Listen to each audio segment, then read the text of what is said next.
The Cat-Harry engineering bay hummed with the low, resonant frequency that all their technology seemed to emit, a sound that made human bones vibrate uncomfortably. Melissa stood before the massive cylindrical structure, her work tablet clutched in one hand, while 7 Cat-Harry engineers observed her with their triple eye stalks swaying in what she'd learned was their expression of skepticism.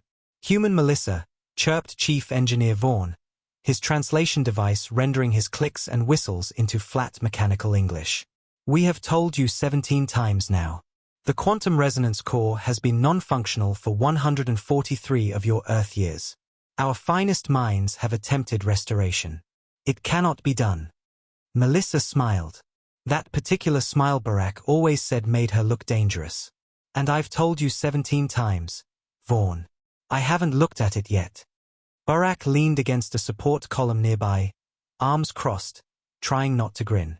He'd seen that look before, 3 months ago, when the entire human delegation's water reclamation system had failed and the Cat-Harry had insisted they'd need to wait 6 weeks for replacement parts from Earth.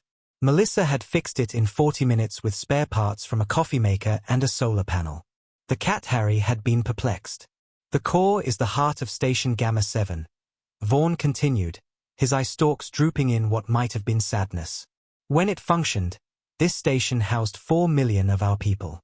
It provided unlimited clean energy, environmental regulation, artificial gravity without the spinning modules.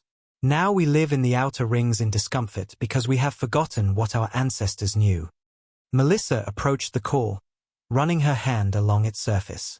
The metal was cold, covered in a millennium of dust despite the station's filtration systems. Holographic displays floated around it, all showing flat lines and error messages in the flowing Cat-Harry script. "What have you tried?" she asked. Vaughn's translator made a sound like a sigh. "Everything. We have replaced every external component. We have run diagnostics through every subsystem. We have consulted the ancient technical manuals. We have even—" He paused as if embarrassed. "Prayed to the old engineers. Did that work?" "No." Melissa circled the core slowly, her engineer's eye taking in every detail. Barack watched her work, recognizing the intense focus she got when solving a problem. They'd met at Istanbul Technical University, both in the mechanical engineering program. While he'd gone into spacecraft design, she developed an obsession with old machines. The older and more broken, the better. "The Cat-Harry are brilliant," Barack had told her when they'd received their assignment to Station Gamma 7. "Their technology is centuries ahead of ours in some ways." "Then why do they need us?" she'd asked. Now he understood. The Cat-Harry had advanced so far, so fast, that they'd forgotten how to think simply. "Barack," Melissa called out. "Remember Professor Yilmaz's first rule?" He laughed. "Check if it's plugged in." The Cat-Harry engineers' eye stalks swiveled toward each other in confusion. "Plugged in." Vaughn translated the phrase uncertainly. Melissa had found what she was looking for. A panel near the base of the core, sealed but not locked.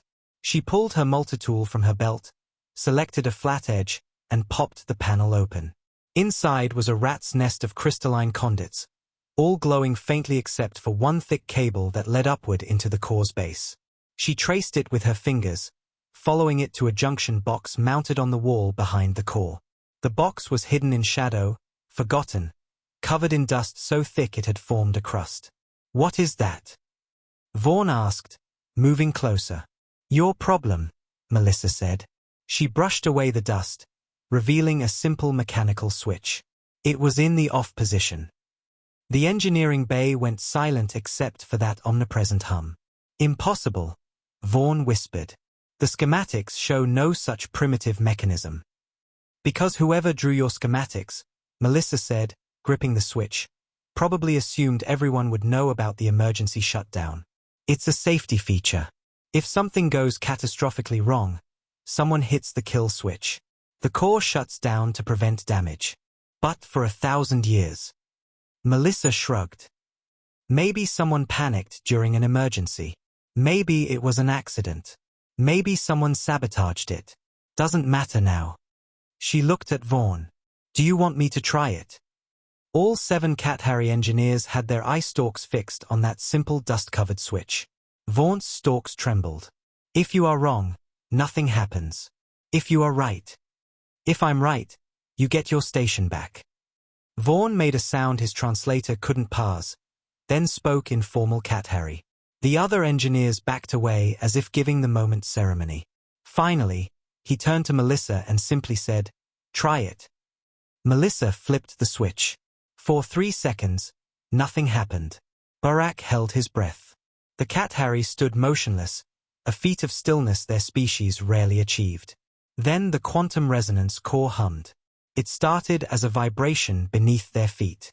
Then it grew into a sound, not the flat drone of Cat Harry technology, but something musical, harmonic, alive. The holographic displays erupted in cascades of data. Lights flickered on throughout the cylindrical structure, racing from bottom to top in waves of brilliant blue and gold. The entire station shuddered as systems that had slept for a millennium awakened. Somewhere in the distance, Barack heard a sound like thunder as the gravity generators in the central hub activated. Vaughn's translator was silent, but Barack didn't need it to understand the emotion in the Cathary's keening cry. The other engineers joined in, a chorus of joy and disbelief.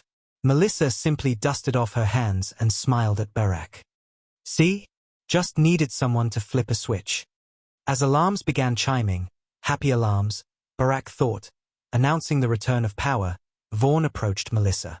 His eye stalks performed an elaborate gesture she'd learned was the highest form of respect.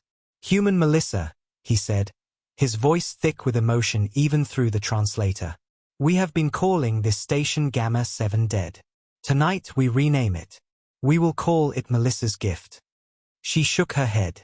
"Just call it Gamma 7 alive. And maybe," she added with that dangerous smile, "check all your other broken stations for switches someone forgot about." Barack laughed. And even the Cat Harry made sounds their translators rendered as amusement. In the end, humanity's greatest gift to the galaxy wasn't their weapons, their courage, or their technology. It was their ability to look at the impossible and ask the simplest question: did you try turning it off and on again?